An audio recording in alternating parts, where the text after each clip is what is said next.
The London summer sun beat down mercilessly on the crowds gathered outside Buckingham Palace. Among the sea of tourists, Sarah Chen stood out with her perfectly styled hair and carefully chosen outfit, a pastel blue sundress that she knew would look great on camera. At 23 years old, she had already built a following of 500,000 subscribers on social media, mainly through her travel videos and pranks. "This heat is killing me," complained Mark, one of her friends who had traveled with her from Vancouver. He wiped sweat from his forehead while adjusting the camera equipment in his backpack. Next to him, Jessica, their other travel companion, was already recording short clips of the palace gates with her phone. Sarah wasn't paying attention to either of them. Her eyes were fixed on the royal guard standing perfectly still at his post. Even in the sweltering heat, Private James Harrison maintained his rigid posture, his red uniform pristine, his black boots gleaming in the sunlight. The bearskin cap on his head added to his impressive height, making him look like a figure straight out of a history book. "Did you guys know," Sarah whispered to her friends, pulling out her phone, "that my last prank video got over 2 million views?" She opened her social media app, showing them the statistics. But this could be even bigger. Jessica lowered her phone and frowned. "What are you thinking?" She knew that look in Sarah's eyes. It usually meant trouble was coming. The crowd of tourists moved around them in waves, taking photos and pointing at the palace. Children tugged at their parents' sleeves, asking questions about the guards and the royal family. Tour guides spoke in various languages, explaining the history and traditions of the place. But Sarah was formulating a plan that would soon turn this ordinary tourist scene into something entirely different. "Look at him," Sarah said, nodding toward Private Harrison. "Standing there like a statue in this heat. Don't you think he could use a little cooling off?" She grinned, her eyes sparkling with mischief. Mark shook his head. "Sarah, these guys are actual soldiers. It's not like your other pranks." But he could tell she wasn't really listening. She was already walking toward the nearby fountain, her empty water bottle in hand. What Sarah didn't know was that Private Harrison had been serving in the Queen's Guard for 3 years. Before this posting, he had completed 2 tours in Afghanistan, earning commendations for his service. To him, standing guard at Buckingham Palace wasn't just a tourist attraction. It was a continuation of his duty to his country, a responsibility he took with utmost seriousness. The tourists around them continued their activities, unaware of what was about to unfold. A group of school children on a field trip passed by, their teachers trying to keep them organized. An elderly couple from Japan carefully posed for photos at a respectful distance from the guard. The normal rhythm of a summer day at Buckingham Palace continued. Sarah filled her water bottle at the fountain, the cool water splashing against its sides. Her mind was already racing with potential video titles. "Royal Guard Gets Refreshed," or "Helping a Guard Beat the Heat." She imagined the views, the shares, the comments that would flood in. Her follower count would definitely cross the 1 million mark with this one. "Sarah, seriously, Jessica tried one last time. Maybe we should just stick to regular tourist photos." But Sarah was already checking her phone's camera settings, making sure everything was perfect for the video she planned to create. She didn't notice the subtle shift in Private Harrison's eyes as she approached. Nor did she see the palace security personnel who had already noticed her suspicious behavior. The sun continued to beat down on the palace grounds. Big Ben chimed in the distance, marking another hour in what seemed like a normal London afternoon. Nobody in the crowd could have guessed that in just a few moments, this ordinary scene would transform into an incident that would soon make headlines around the world and change several lives forever. Sarah took a step forward, water bottle in one hand and phone in the other. The next few seconds would prove to be a decision that would not only impact her life, but would also spark a global conversation about respect, tradition, and the price of social media fame. With her water bottle firmly gripped in her right hand, Sarah moved closer to Private Harrison. The crowd around her had thinned slightly, creating what she thought was the perfect moment for her video. Mark reluctantly held up his camera, while Jessica watched nervously from a few steps back. "This is going to be epic," Sarah whispered, more to herself than to her friends. She positioned herself about 6 feet away from the guard, making sure the angle was perfect for capturing both his reaction and her action. The red uniform of Private Harrison seemed to glow in the bright sunlight, making him an even more striking figure. Private Harrison maintained his stern forward gaze, but his peripheral vision caught every movement Sarah made. His 20 years of military training had taught him to be aware of his surroundings without breaking his ceremonial stance. He could sense something was about to happen. It wasn't the first time a tourist had approached with mischief in mind. 3, 2, 1. Sarah counted under her breath. In one swift motion, she uncapped the water bottle and flung its contents toward Private Harrison. The water arced through the air, catching the sunlight like crystal beads before splattering across his uniform.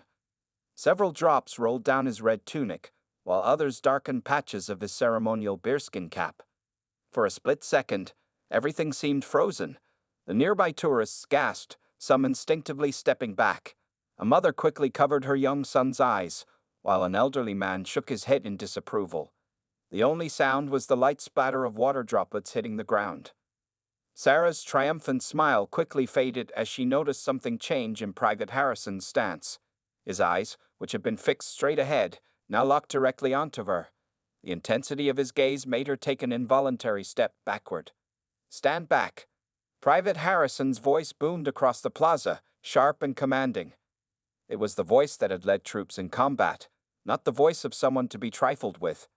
"You are interfering with a member of the Queen's Guard. This is a serious offense." Sarah's phone nearly slipped from her trembling hands. This wasn't the funny reaction she had expected. Around her, people had their phones out, but they weren't filming with amusement. They were documenting her mistake. Two armed police officers who had been watching the situation unfold were already moving through the crowd. Their faces were stern, and their purposeful walk made it clear they weren't coming to simply give a warning. I was just trying to help," Sarah stammered, her voice barely above a whisper. "It's so hot, and I thought—" "Drop the bottle and step away from the guard," one of the officers commanded as they reached her. The water bottle fell from Sarah's hand, making a hollow sound as it hit the ground. Mark had stopped filming and was trying to delete the footage, but the second officer noticed. "Sir, please preserve that video. It will be needed as evidence." Jessica stepped forward, trying to help her friend. She didn't mean any harm. We're tourists from Canada, and interfering with a royal guard is a criminal offense in the United Kingdom, the first officer explained firmly. "Your friend will need to come with us to the station." The crowd had grown larger now, attracted by the commotion. Phones were out everywhere, recording Sarah's walk of shame as the officers escorted her away from the palace grounds. Her carefully chosen sundress and styled hair now seemed to mock her as she fought back tears. Private Harrison had resumed his stoic stance, water still dripping from his uniform. But there was a subtle pride in his posture. He had handled the situation with the discipline and professionalism that the Queen's Guard was famous for. Mark and Jessica followed at a distance as Sarah was led to a nearby security office. Their fun London vacation had suddenly turned into something much more serious. Through the windows, they could see Sarah being seated in an interview room, her face pale with the realization of what she had done. Outside, the regular tourist activities resumed, but now with a new story to tell. Tour guides were already incorporating the incident into their spiels, pointing out why respecting the Royal Guard was so important. Parents were using it as a teaching moment for their children about respecting traditions and authority. The water on Private Harrison's uniform began to dry in the summer heat, but the consequences of Sarah's actions were just beginning to unfold. The security office at Buckingham Palace was a stark contrast to the ornate exterior Sarah had been admiring just minutes before. She sat in a straight-backed chair, her hands folded in her lap, trying to stop them from shaking. The room was cool and quiet, making the gravity of her situation feel even more intense. "Miss Chen," the senior security officer, Inspector Thompson, began as he sat down across from her. "Do you understand why you're here?" His voice was steady and professional, but there was no warmth in it. On the desk between them lay Sarah's phone, passport, and the now empty water bottle in clear evidence bags. Sarah nodded, then realized they probably needed a verbal response. "Yes, sir," she managed to say. Her voice sounded small even to her own ears. Through the office window, she could see Mark and Jessica sitting in the waiting area, both looking as worried as she felt. "Interfering with a member of the Queen's Guard is a serious offense under British law," Inspector Thompson continued, opening a thick rulebook. "These men aren't tourist attractions, Miss Chen. They are active duty soldiers protecting the royal family and national monuments." In another room, Private Harrison was giving his official statement. He had been allowed to briefly break from his post to document the incident. His uniform was still damp, but his composure remained unshaken as he described the events in precise military language. The suspect approached with clear intent. He reported to his superior officer. The action appeared premeditated, with accomplices recording the incident. His description was detailed and professional, without emotion or embellishment. Back in the interview room, Sarah's social media presence was being examined. Inspector Thompson's colleague, Officer Barrett, was scrolling through her account on a computer screen. "You'd have quite a following, Miss Chen," Officer Barrett noted, turning the screen to show her previous prank videos. "Was this intended to be content for your channel?" Sarah's cheeks burned with shame. "I didn't think it would be such a big deal," she whispered. I thought it would be funny." "Let me explain exactly how serious this is," Inspector Thompson said, laying out several documents. "You're facing potential charges of harassment, disorderly conduct, and interfering with a military officer on duty. Your passport will be held until this matter is resolved. The minimum fine is £5,000, the possibility of more severe consequences." Outside the security office, the incident was already spreading across social media, but not in the way Sarah had hoped. Videos taken by other tourists showed her action and arrest from multiple angles. The comment sections were filling with criticism and anger. Mark and Jessica were allowed in briefly to check on their friend. They had already called their hotel to extend their stay, knowing they couldn't leave Sarah alone in this situation. The carefree vacation they had planned was now overshadowed by legal meetings and possible court appearances. "We should have stopped you," Jessica said softly, reaching across to squeeze Sarah's hand. "We could see it was a bad idea." "Your Canadian embassy has been notified," Inspector Thompson informed them. "They'll be sending a representative to discuss your situation. Until then, we need to take your formal statement." As Sarah began recounting her actions, her voice trembled. Each word felt like another nail in the coffin of her social media career. The followers she had worked so hard to gain were already dropping by the thousands as the news spread. Private Harrison had returned to his post, his uniform now dry in the summer heat. Tourists were giving him an even wider berth than usual, the news of what had happened spreading quickly among the crowds. Tour guides were using him as an example, pointing out the serious consequences of disrespecting the Queen's Guard. In the security office, Sarah's statement was being typed up. The clicking of the keyboard keys seemed to echo the destruction of her carefully built online presence. Her phone, still in its evidence bag, kept lighting up with notifications, messages from followers, news outlets, and angry comments that she couldn't see but could imagine. "One last thing, Miss Chen," Inspector Thompson said, sliding a final form across the desk. "You'll need to appear before a magistrate tomorrow morning. This is your court summons. I suggest you find legal representation before then." The weight of those words hit Sarah like a physical force. What had started as a simple prank for social media views had escalated into something that could affect her entire future. As she signed the summons with a shaking hand, she realized that her next viral moment would be for all the wrong reasons. By the next morning, Sarah's impulsive act had become global news. She sat in her hotel room, staring at the television in horror as her face appeared on BBC News. The headline beneath read, "Social media influencer arrested for harassing Queen's Guard." Mark sat beside her, scrolling through his phone and wincing at what he saw. "It's everywhere," he said quietly.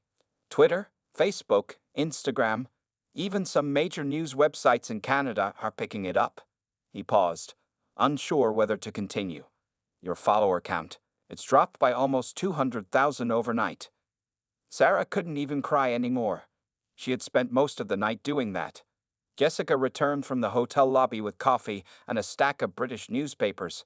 Each one had some mention of the incident, with headlines ranging from "Tourists' prank goes wrong" to "Disrespect at the palace."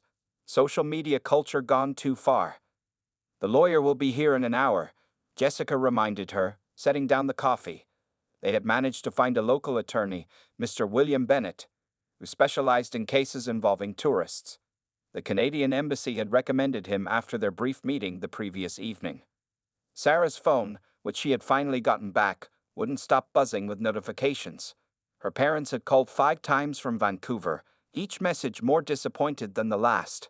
Her sponsorship deals, the ones that paid her bills, were sending termination emails one after another. At exactly 9 a.m., Mr. Bennet arrived, looking every bit the experienced London lawyer in his well-worn suit and briefcase. "Miss Chen," he began, setting out his papers, "I've reviewed your case. The good news is that Private Harrison has chosen not to press additional personal charges. The bad news is that the Crown takes these matters very seriously." As they discussed her case, the hotel's TV continued to show various angles of the incident. Each replay made Sarah sink further into her chair. The footage was particularly damning: her deliberate approach, the calculated way she had filmed it, the shocked reactions of children in the crowd. "Your best option," Mr. Bennet explained, "is to plead guilty and show genuine remorse. The magistrate will want to make an example of this case, given its viral nature, but we can work to minimize the consequences." Outside the hotel, a small group of reporters had gathered. Someone had leaked her location. Through the window, Sarah could see camera crews setting up, waiting for her to emerge for her court appearance. Meanwhile, at Buckingham Palace, Private Harrison was being interviewed by his commanding officer, Major Richards. "The incident has drawn attention to the professionalism of the Queen's Guard," the Major noted. "Your response was exemplary, Harrison. Maintain dignity while ensuring proper consequences." The Major showed Harrison some of the supportive messages flooding in from military veterans and the public. Many praised his restraint and highlighted the importance of respecting military traditions. Some were even calling for stricter penalties for those who harassed the guards. Back at the hotel, Sarah prepared for court. She wore a conservative black dress borrowed from Jessica. Her own colorful wardrobe seemed inappropriate now. The magistrate's courtroom was smaller than Sarah had imagined, but its wooden panels and formal atmosphere made it feel enormous. She sat beside Mr. Bennet, trying to keep her hands from shaking as the proceedings began. The public gallery behind her was packed with journalists and curious onlookers, their pencils poised to record every moment. "All rise," the court officer announced as Magistrate Eleanor Williams entered. She was a stern-looking woman in her 60s, with reading glasses perched on the end of her nose. The rustling of people standing filled the quiet room. "Case number 2475, the Crown versus Sarah Chen," the court clerk read out. Sarah's heart pounded so loudly she was sure everyone could hear it.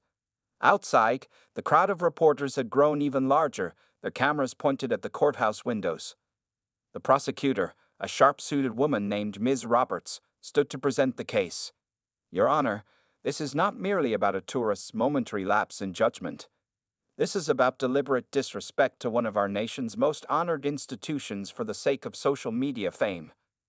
Ms. Roberts played the video evidence on the courtroom screen. Sarah wanted to disappear as she watched herself approach Private Harrison with the water bottle. The footage seemed even worse now, showing her smirking face and deliberate actions in high definition. "The defendant has over 500,000 social media followers," Ms. Roberts continued. "Her actions not only disrespected a serving member of Her Majesty's Armed Forces, but also set a dangerous example for her young followers." In the public gallery, Jessica and Mark watched helplessly as their friends' actions were dissected. A group of veterans sat in the back row, their medals glinting under the courtroom lights, their faces showing clear disapproval. Mr. Bennet rose to speak in Sarah's defense. "Your Honor, my client fully acknowledges her mistake.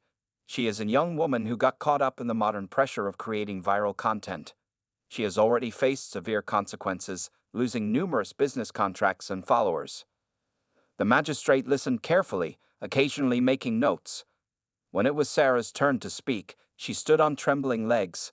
The speech she had practiced with Mr. Bennet felt dry in her mouth. "I am deeply sorry for my actions," she began, her voice barely steady. "I disrespected not just Private Harrison, but everything he and the Queen's Guard represent. I was foolish and immature, thinking only about social media attention." As she spoke, news websites worldwide were still covering the story. #GuardianGate and #RoyalGuardRespect were trending topics.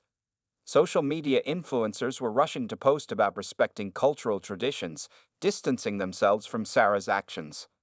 Outside Buckingham Palace, tourists were now giving the guards an even wider berth. Tour guides had updated their speeches, using Sarah's story as a cautionary tale.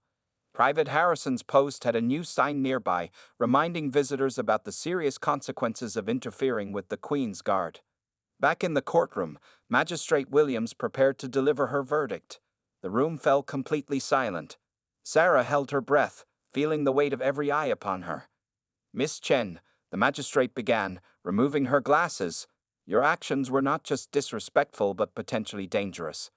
The Queen's Guard are serving military personnel, not props for social media entertainment. This court has a duty to send a clear message about such behavior."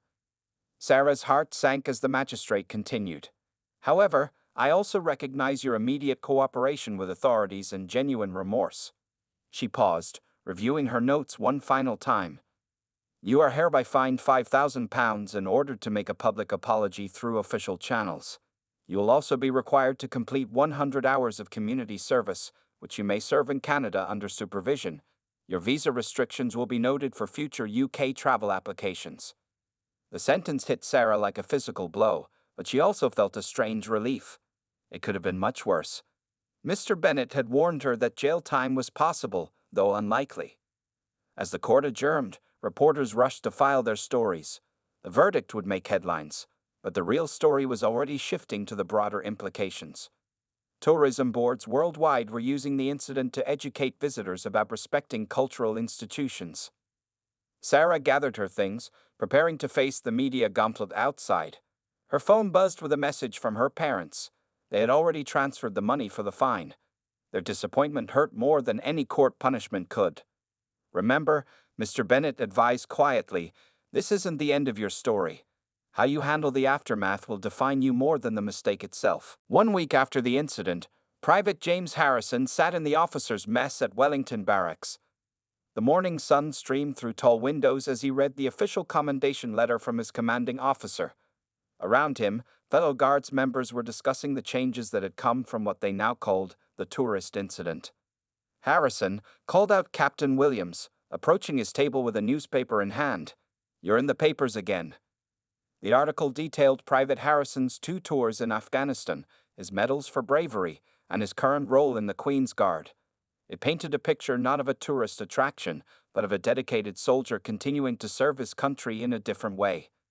"They've interviewed your old commander from Helmand Province," the captain added, pointing to a quote. Harrison read it silently, remembering the dusty streets and tense patrols of his Afghanistan service. "James always showed exceptional judgment under pressure," the quote read. His response at Buckingham Palace demonstrates the same professionalism he exhibited in combat situations. These men aren't ceremonial figures, they're highly trained soldiers. The barracks had received hundreds of letters of support from veterans and civilians alike. Many praised Harrison's restraint and dignity in handling the situation. Some veterans had even shared their own stories of maintaining composure during their guard duty. Major Richards called Harrison into his office later that morning. The office walls were lined with military photographs and ceremonial swords, a reminder of the Guard's long history. "The incident has led to some positive changes," the major explained, gesturing to a new protocol document on his desk. "We're implementing enhanced security measures and visitor guidelines. Your experience is helping shape these new protocols." The changes were significant. New barriers have been installed at guard posts, creating a clearer boundary between tourists and guards. Signs in multiple languages now clearly stated the penalties for interfering with the guards. Tourist companies were required to include these warnings in their guided tours. "The Royal Military Police want to use your case in their training," Major Richards continued. "They believe your response was textbook perfect, maintaining military bearing while ensuring proper law enforcement intervention." Harrison nodded, thinking back to that hot afternoon. "Sir, I just followed our training. The uniform represents something bigger than any individual." Later that day, Harrison walked through the palace grounds in his civilian clothes. He watched as tourists read the new warning signs and guides explain the serious nature of the guard's duties. Children still posed for photos, but parents now kept them at a respectful distance. At his regular post, another guard now stood in the same spotless uniform and perfect posture. Tourists whispered as they passed, some pointing out that this was where it happened. The story had become part of the palace's modern folklore. Harrison's phone buzzed with a message from his sister in Manchester. She had sent a link to an educational video being shared in schools about respecting British institutions. The video used the incident as a teaching moment, explaining the Guards' real military role. In the Guards' common room, younger soldiers now asked Harrison for advice on handling difficult situations. Remember, he would tell them, "We're soldiers first, tourist attractions second. Our primary duty is to the Crown." The military higher command had taken notice too. They were using the incident to highlight the need for public education about military roles. Plans were being made for a documentary about the Queen's Guard, showing their training and responsibilities. "Your actions have brought attention to the right things," his sergeant had told him that morning. "People are finally seeing beyond the ceremonial uniform to the soldier wearing it." As evening approached, Harrison prepared for his next guard duty. He polished his boots until they gleamed and adjusted his uniform with practiced precision. In the mirror, he saw what he hoped others would now see: not a tourist attraction, but a proud member of Britain's armed forces. The incident had changed things, but perhaps for the better. Tourists still flocked to the palace, still took photos, still marveled at the Guards' discipline. But now there was a new understanding, a deeper respect for what the uniform and the person wearing it represented. Before heading to his post, Harrison paused to read one last letter that had arrived that morning. It was from a young boy who wanted to join the army someday. "Thank you for showing us what a real soldier is," it read. Harrison carefully folded the letter and placed it in his locker, a reminder of why maintaining standards mattered so much. 3 months after the incident, Sarah Chen sat in her small Vancouver apartment, staring at her computer screen. Her hands hovered over the keyboard as she prepared to upload her first video since the Buckingham Palace incident. The view counter on her old videos had frozen at 0. She had hidden all her previous content. "Are you sure about this?" Jessica asked through the video call window on the screen. She had become Sarah's strongest supporter during the aftermath of the incident. "I have to do this," Sarah replied, clicking the upload button. The new video was titled "My Biggest Mistake: Learning Respect and Responsibility." It was different from anything she had posted before. No pranks, no gimmicks, just honest reflection. In London, Private Harrison was showing a group of new Guards recruits the updated protocol handbook. The section about tourist interactions now included a photo from the incident, along with Chloe. "Your actions that day changed things for the better," his commanding officer had told him earlier. The number of incidents involving tourists have dropped significantly since the new measures were put in place. Back in Vancouver, Sarah's new video was gaining views, but not for the reasons her old content did. Comments were rolling in, many expressing surprise at her transformation. "This is what real growth looks like. Thank you for being honest about your mistake. I showed this to my kids to teach them about respecting other cultures." The video showed Sarah completing her community service at a local veterans center. She had chosen to work with military veterans as part of her personal healing process. The experience had taught her more than any viral video ever had. "Many of these veterans served alongside British forces," Sarah explained in the video. "They helped me understand what that uniform really means. It's not just about tradition, it's about honor, duty, and sacrifice." At Buckingham Palace, tourist companies were using Sarah's story differently now. Guide Emma Thompson pointed to the new barrier near the Guards' post. "This incident helped everyone understand something important," she told her group. "These guards aren't actors in a show.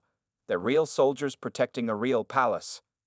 Sarah's parents had finally started speaking to her again. The fine had taken most of her savings, but the lesson was worth more. Her father, who had served in the Canadian military, had eventually said he was proud of how she handled the aftermath. "Sometimes our biggest mistakes lead to our best changes," he had told her over dinner last week.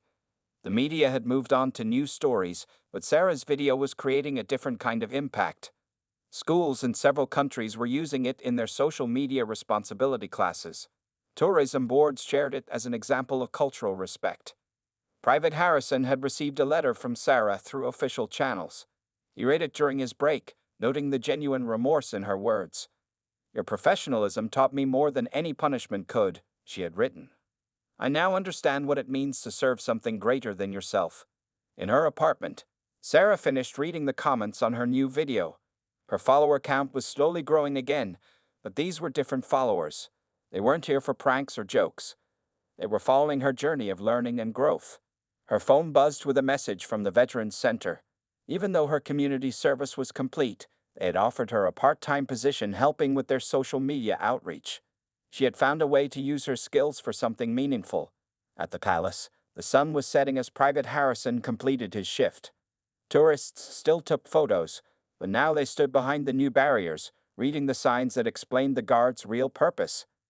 Children still smiled at the impressive uniforms, but parents now used the moment to teach respect rather than entertainment. Sarah's final words in her video echoed what many had learned from the incident. Sometimes it takes a public mistake to learn a private lesson.